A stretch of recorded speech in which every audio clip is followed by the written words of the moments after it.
In this section, we will use Python's built-in open function to create a file object and obtain the data from a txt file.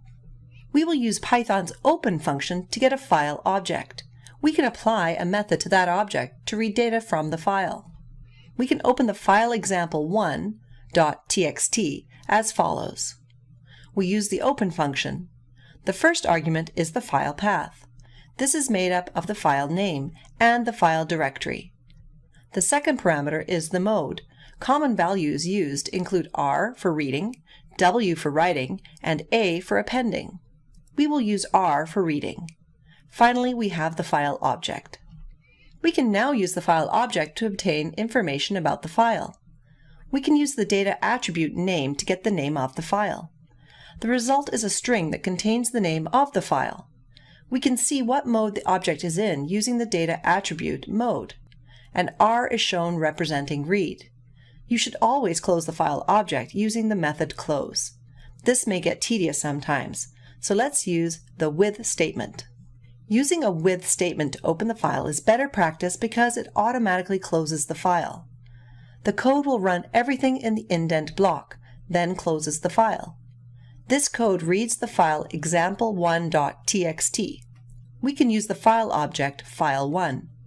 The code will perform all operations in the indent block, then close the file at the end of the indent.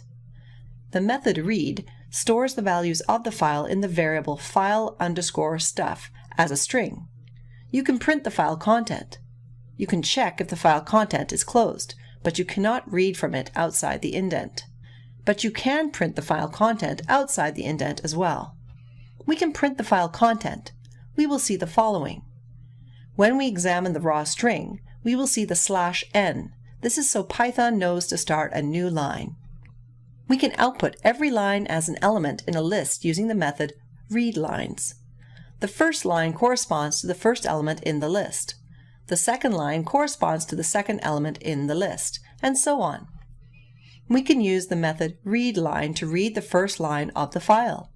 If we run this command, it will store the first line in the variable file_stuff, then print the first line. We can use the method readLine twice. The first time it's called, it will save the first line in the variable file_stuff and then print the first line. The second time it's called, it will save the second line in the variable file_stuff and then print the second line. We can use a loop to print out each line individually as follows. Let's represent every character in a string as a grid. We can specify the number of characters we would like to read from a string as an argument to the method readLines. When we use a 4 as an argument in the method readLines, we print out the first 4 characters in the file. Each time we call the method, we will progress through the text. If we call the method with the argument 16, the first 16 characters are printed out and then the new line.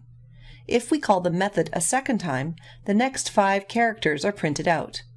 Finally, if we call the method the last time with the argument 9, the last 9 characters are printed out. Check out the labs for more examples of methods and other file types.